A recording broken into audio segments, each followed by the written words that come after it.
On the edge of a quiet little town, in a crooked lane filled with lopsided chimneys and cobbled stones, there lived a poor shoemaker and his gentle-hearted wife.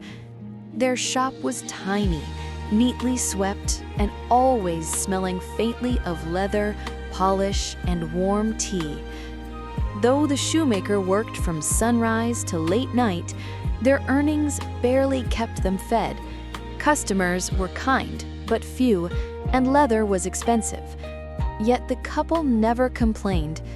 They believed that as long as they remained honest, patient, and hardworking, life would turn a corner someday.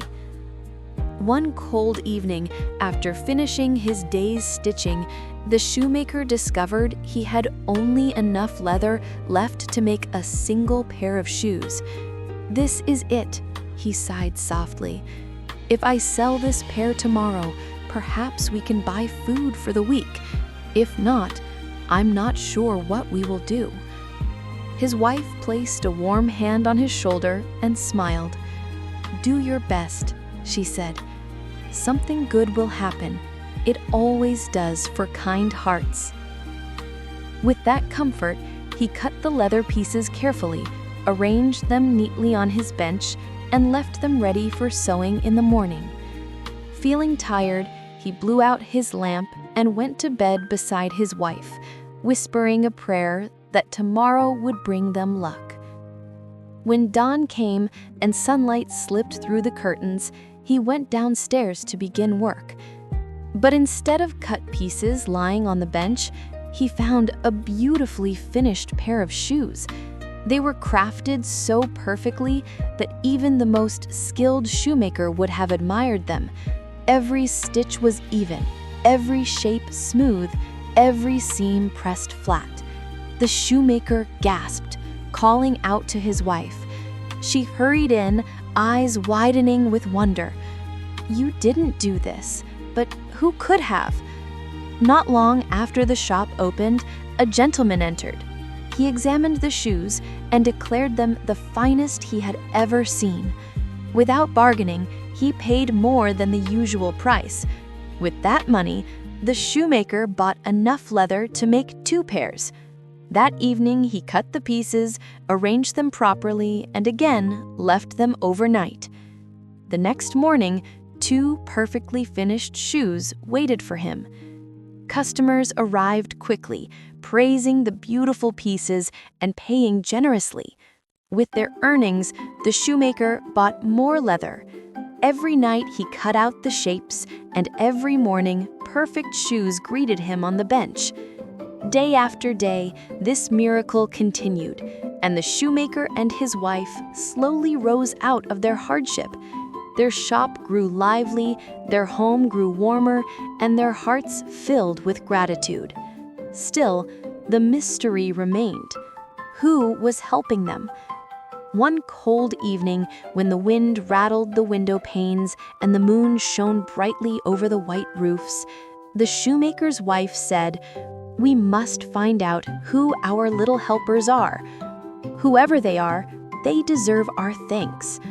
Her husband nodded.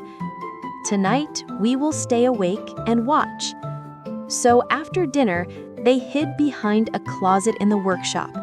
They did not dare to speak or move for fear of revealing themselves. When midnight struck, the door creaked slightly, though no wind blew. Soft footsteps pattered across the floor. Peeking out, the shoemaker saw 2 tiny figures slip into the room. 2 little elves, no taller than a child's forearm. They wore tattered clothes, thin and patched, barely enough to keep them warm. Their hair was messy, their feet bare, but their faces were lively and cheerful, and their hands incredibly quick. The elves leapt onto the bench and began to work. One stitched, one hammered, and together they shaped the leather with magical skill. Their laughter tinkled like tiny bells, and their fingers flew faster than human eyes could follow. Before an hour passed, Every pair the shoemaker had cut was completed, polished, shaped, and set in neat rows. Then, with a happy nod to each other, the elves scampered out exactly the way they had entered. The shoemaker and his wife could hardly contain their amazement. "They have helped us so much," said the wife, wiping a tear from her eye. "But look at their clothes, so thin, so old, they must be freezing." The shoemaker agreed. "Let us make clothes and shoes for them as fine as we can to show our gratitude." So the next evening, instead of preparing leather pieces, they set to work creating tiny garments. The shoemaker cut out small leather shoes, soft and flexible, polishing them until they shone. His wife knitted warm stockings, stitched tiny shirts and trousers, and even made 2 small coats with shining brass buttons. Everything was crafted with love and care. When midnight came, they placed the clothes neatly on the bench, but this time no leather. Then they hid behind the closet once more. Soon the elves slipped into the room. When they saw the clothes, they froze in surprise, then burst into joyous squeals. They dropped their old rags immediately and dressed themselves eagerly. They admired the buttons, twirled in their coats, and danced around the workshop in delight. Their feet tapped lightly inside their new shoes, making soft clicking sounds against the wooden floor.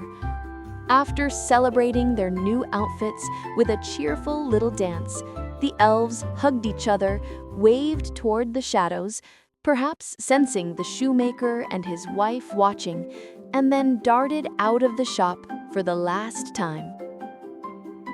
From that night onward, the elves never returned, but the shoemaker no longer needed their help.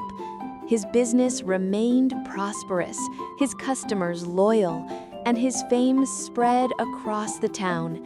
People admired not only the quality of his shoes, but also the kindness he carried in his heart.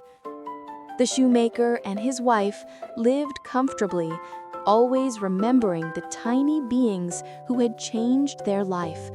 And whenever winter nights grew cold, the couple thought of the elves in their warm little coats, dancing happily somewhere in the world.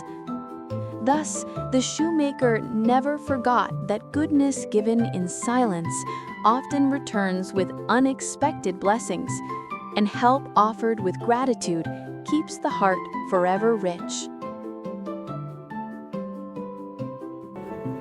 Thank you for the elf's blessing. Yes, we are truly blessed. Moral of the story?